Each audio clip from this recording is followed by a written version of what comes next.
रक्षाबंधन का त्यौहार सदियों से भारतीय जनमानस का हिस्सा रहा है। यहाँ रक्षाबंधन का त्यौहार तात्पर्य बांधने वाले एक ऐसे धागे से है जिसमें बहनें अपने भाइयों के माथे पर तिलक लगाकर जीवन के हर संघर्ष तथा मोर्चे पर उनके सफल होने तथा निरंतर प्रगति पथ पर अग्रसर रहने की ईश्वर से प्रार्थना करती हैं।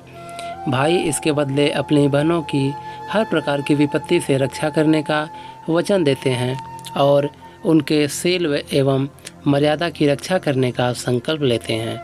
बताना चाहेंगे कि यह पर्व हर वर्ष श्रावण मास की पूर्णिमा को मनाया जाता है। भाई की कलाई पर बांधे जाने वाले इन्हीं कच्चे धागों से पक्के रिश्ते बनते हैं। पवित्रता तथा स्नेह का सूचक यह पर्व भाई बहन को पवित्र स्नेह के बंधन में बांधने का पवित्र एवं यादगार दिवस है। इस पर्व को भारत के कई हिस्सों में श्रावणी के नाम से जाना जाता है। बताना चाहेंगे कि रक्षाबंधन का यह त्यौहार और भी नामों से जाना जाता है जिनके बारे में कम ही लोगों को जानकारी होगी। दरअसल रक्षाबंधन को पश्चिम बंगाल में गुरु पूर्णिमा, दक्षिण भारत में नारियल पूर्णिमा और नेपाल में इसे जनेऊ पूर्णिमा के नाम से जाना जाता है। रक्षाबंधन मनाए जाने के संबंध में अनेक पौराणिक एवं ऐतिहासिक प्रसंगों का उल्लेख मिलता है। कहा जाता है कि देवराज इंद्र बार बार राक्षसों से परास्त होते रहे। वह हर बार राक्षसों के हाथों देवताओं की हार से निराश हो गए। इसके बाद इंद्राणी ने कठिन तपस्या की और अपने तपोबल से एक रक्षा सूत्र तैयार किया। यह रक्षा सूत्र इंद्राणी ने देवराज इंद्र की कलाई पर बांधा। तपोबल से युक्त इस रक्षा सूत्र के प्रभाव से देवराज इंद्र राक्षसों को परास्त करने में सफल हुए। तब से रक्षाबंधन की पर्व की शुरुआत हुई। एक उल्लेख यह भी है कि भगवान श्री विष्णु ने वामन अवतार लेने के बाद ब्राह्मण का वेश धारण कर अपनी दानशील प्रवृत्ति के लिए तीनों लोकों में प्रसिद्ध राजा बलि से 3 पग भूमि दान में मांगी। बलि के मांग स्वीकार कर लिए जाने पर भगवान वामन ने अपने पग से संपूर्ण पृथ्वी को नापते हुए बलि को पाताल लोक में भेज दिया। कहा जाता है कि उसी की याद में रक्षाबंधन पर्व मनाया गया। वहीं रक्षाबंधन पर्व से ऐतिहासिक प्रसंग भी जुड़े हैं। ऐतिहासिक दृष्टि से इस पर्व की शुरुआत मध्यकालीन युग से मानी जाती है। भारतीय इतिहास ऐसे प्रसंगों से भरा पड़ा है जब राजपूत योद्धा अपनी जान की बाजी लगाकर युद्ध के मैदान में जाते थे तो उनके देश की बेटियां उनकी आरती उतारकर कलाई पर रक्षा सूत्र बांधा करती थी। वीर रस के गीत गाकर हौसला अफजाई करते हुए उनसे राष्ट्र की रक्षा का प्रण भी कराती थी।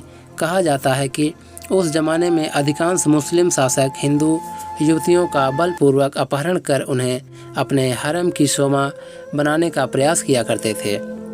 इससे बचने के लिए राजपूत कन्याओं ने बलशाली राजाओं को राखियां भेज अपने शील की रक्षा करनी आरंभ कर दी थी। इस पर परंपरा ने बाद में रक्षाबंधन पर्व का रूप ले लिया। वहीं चित्तौड़ की महारानी कर्मावती का प्रसंग तो इस संबंध में विशेष रूप से उल्लेखनीय है। कहा जाता है कि जब गुजरात के शासक बहादुर शाह ने चित्तौड़ पर आक्रमण कर दिया तो महारानी कर्मावती ने बादशाह हुमायूं को राखी के धागे में रक्षा का पैगाम भेजा। अपना भाई मानते हुए उनसे अपनी सुरक्षा की प्रार्थना की। बादशाह हुमायूं यह रक्षा सूत्र और संदेश पाकर भाव विभोर हो गए और अपनी इस अनदेखी बहन के प्रति अपना कर्तव्य निभाने तुरंत अपनी विशाल सेना लेकर चित्तौड़ की ओर रवाना हो गए। लेकिन जब तक वह चित्तौड़ पहुँचे तब तक महारानी कर्मावती और चित्तौड़ की हजारों वीरांगनाएं अपने शील की रक्षा करते करते अपने शरीर की अग्नि में आहुति दे चुकी थी। इसके बाद हुमायूं ने महारानी कर्मावती की चिता की राख से अपने माथे पर तिलक लगाकर बहन के प्रति अपने कर्तव्य का निर्वहन करने के लिए जो कुछ किया वह इतिहास के पन्नों पर स्वर्ण अक्षरों में अंकित हो गया तथा इसी के साथ रक्षाबंधन पर्व के इतिहास में एक अविस्मरणीय अध्याय भी जुड़ गया। इस ऐतिहासिक घटना के बाद ही यह परंपरा बनी कि कोई भी महिला या युवती जब किसी व्यक्ति को राखी बांधती है तो वह व्यक्ति उसका भाई माना जाता है।